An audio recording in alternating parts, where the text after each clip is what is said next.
नमस्कार।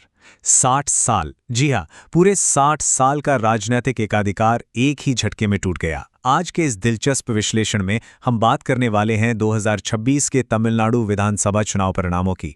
एक ऐसा ऐतिहासिक चुनाव जिसने सारे पुराने समीकरणों को पूरी तरह से पलट कर रख दिया है। अभिनेता से राजनेता बने विजय की पार्टी तमिलगा वेत्री कड़गम यानी टीवीके ने राज्य की राजनीति में जो भूचाल लाया है वो कोई मामूली बात नहीं है। चलिए इस ऐतिहासिक जीत के हर एक पहलू को गहराई से डिकोड करते हैं। आज की हमारी चर्चा एकदम टू द पॉइंट रहने वाली है। हम शुरुआत करेंगे इस ऐतिहासिक राजनीतिक उलटफेर से, फिर देखेंगे कि कैसे सारे एग्जिट पोल औंधे मुंह गिरे। इसके बाद बात होगी उन अभेद्य राजनीतिक गढ़ों की जिन्हें टीवीके ने ढहा दिया। फिर हम समझेंगे सरकार बनाने का वो जादुई आंकड़ा 118 और अंत में नजर डालेंगे आगे की राह और मतगणना के दिन हुए दिलचस्प घटनाक्रमों पर। तो चलिए सीधे पहले हिस्से पर आते हैं। एक ऐसा ऐतिहासिक राजनीतिक उलटफेर जिसने 60 साल के एकाधिकार का अंत कर दिया। इसे थोड़ा ऐतिहासिक नजरिए से समझते हैं। 1967 यही वो साल था जब तमिलनाडु में डीएमके और बाद में एआईएडीएमके के राजनीतिक दबदबे की नींव रखी गई थी। तब से लेकर आज तक किसी भी तीसरी पार्टी ने अपने दम पर सबसे बड़ी पार्टी बनने का स्वाद नहीं चखा था। फिर आता है साल 2024 जब विजय ने औपचारिक रूप से अपनी पार्टी टीवीके के साथ राजनीतिक अखाड़े में एंट्री ली।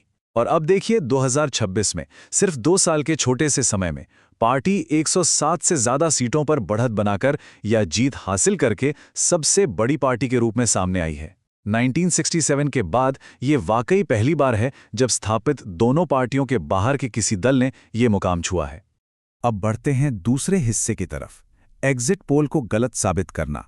भविष्यवाणियों और वास्तविकता के बीच का यह अंतर सचमुच हैरान कर देने वाला है। चुनाव से ठीक पहले के माहौल को याद करें तो ज्यादातर राष्ट्रीय मीडिया और एग्जिट पोल्स का यही अनुमान था कि टीवीके बहुत जोर मार लेगी तो 30 सीटों के अंदर सिमट जाएगी। कई राजनीतिक विश्लेषकों का मानना था कि रैलियों में उमड़ने वाली भारी भीड़ कभी भी वोटों में तब्दील नहीं होती, लेकिन मतगणना के दिन जो तस्वीर सामने आई वो बिल्कुल अलग थी। टीवीके ने सारे अनुमानों को ध्वस्त करते हुए 107 से अधिक सीटों पर या तो शानदार जीत दर्ज की है या निर्णायक बढ़त बनाई है। ये जमीनी हकीकत और चुनावी अनुमानों के बीच के गैप का एक बहुत बड़ा, बल्कि कह सकते हैं कि एक क्लासिक उदाहरण है। तीसरे हिस्से में बात करते हैं सबसे दिलचस्प पहलू की, राजनीतिक गढ़ों पर विजय और वहां हुए अभूतपूर्व उलटफेर की। सबसे बड़ा और चौंकाने वाला उलटफेर चेन्नई में हुआ। चेन्नई को हमेशा से डीएमके का एक अभेद्य गढ़ माना जाता रहा है, लेकिन वहां की 16 में से 14 सीटों पर टीवीके ने अपना झंडा गाड़ दिया। जरा सोचिए। और तो और कोलाथूर निर्वाचन क्षेत्र जो खुद निवर्तमान मुख्यमंत्री की सीट रही है, वहां टीवीके के उम्मीदवार वीएस बाबू ने जीत दर्ज करके एक ऐसा उलटफेर किया जिसकी किसी ने कल्पना भी नहीं की थी।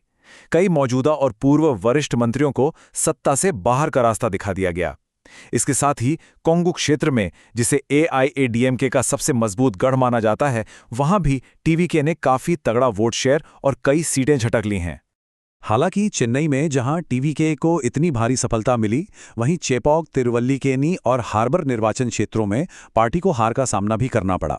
लेकिन ध्यान देने वाली बात यह है कि ये हार केवल लगभग 10,000 वोटों के मामूली अंतर से हुई है, जो साफ तौर पर दिखाता है कि हारने वाली सीटों पर भी मुकाबला कितना कांटे का रहा। अब इस 40,000 से 50,000 के आंकड़े पर गौर करते हैं। ये कोई कुल वोट नहीं है, बल्कि ये वो विशाल मार्जिन है जिससे पार्टी के नेता विजय ने व्यक्तिगत रूप से पेराम्बूर और त्रिची ईस्ट दोनों ही सीटों पर बम्पर जीत हासिल की है। ये आंकड़ा सीधे तौर पर जनता के बीच उनके व्यक्तिगत प्रभाव और जमीनी समर्थन की गवाही देता है। अब आते हैं इस पूरे चुनाव के सबसे क्रिटिकल हिस्से पर, जादुई आंकड़ा 118 और गठबंधन का गणित।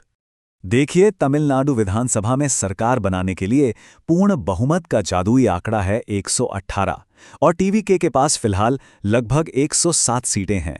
इसका मतलब है कि राज्य की सबसे बड़ी पार्टी होने के बावजूद बहुमत का आंकड़ा छूने के लिए अभी भी करीब 11 और सीटों की दरकार है।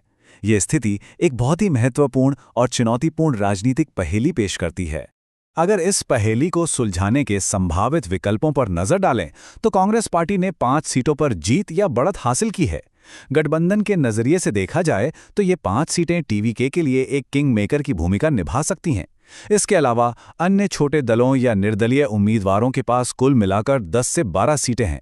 इसका सीधा सा अर्थ यही है कि टीवीके को अपनी सरकार बनाने के लिए कांग्रेस या फिर इन अन्य सदस्यों से बाहरी समर्थन की सख्त जरूरत पड़ने वाली है। और अब हमारे विश्लेषण का आखिरी पड़ाव, आगे की राह, मतगणना के दिन का घटनाक्रम और इस पर राष्ट्रीय स्तर की प्रतिक्रियाएं। जैसे ही नतीजों के रुझान पूरी तरह से साफ हुए, विजय अपने नीलंकराई स्थित आवास से बाहर निकले, जहां प्रशंसकों और कार्यकर्ताओं का एक भारी हुजूम उनका इंतजार कर रहा था। वहां से वो सीधे अड्डयार गए, अपने माता पिता से मुलाकात की और उनका आशीर्वाद लिया, और फिर अंत में एक नवनिर्वाचित विधायक के रूप में अपनी ऐतिहासिक जीत का आधिकारिक प्रमाण पत्र प्राप्त करने के लिए वो लोयोला कॉलेज के मतगणना केंद्र पहुंचे। इस ऐतिहासिक जीत की गूंज सिर्फ राज्य में नहीं बल्कि पूरे राष्ट्रीय स्तर तक पहुंची। देश के शीर्ष राजनीतिक नेतृत्व ने इसे तुरंत स्वीकार किया। प्रधानमंत्री नरेंद्र मोदी ने टीवीके के सबसे बड़ी पार्टी के रूप में उभरने पर आधिकारिक रूप से बधाई दी और राज्य के विकास के लिए केंद्र के सहयोग का आश्वासन भी दिया। वहीं दूसरी ओर विपक्ष के नेता राहुल गांधी ने भी टेलीफोन के जरिए इस शानदार सफलता पर अपनी शुभकामनाएं दी। राजनीति के दोनों विपरीत ध्रुवों से आई ये प्रतिक्रियाएं अपने आप में इस जीत की अहमियत को बयां करती हैं। इस पूरे विश्लेषण के बाद एक बहुत ही बड़ा और अहम सवाल खड़ा होता है। 107 से अधिक सीटें सुरक्षित करने और 60 साल के उस अभेद्य राजनीतिक एकाधिकार को तोड़ने के बाद अगली सरकार बनाने के लिए टीवीके उन अंतिम 11 महत्वपूर्ण सीटों का जुगाड़ कैसे करेगी?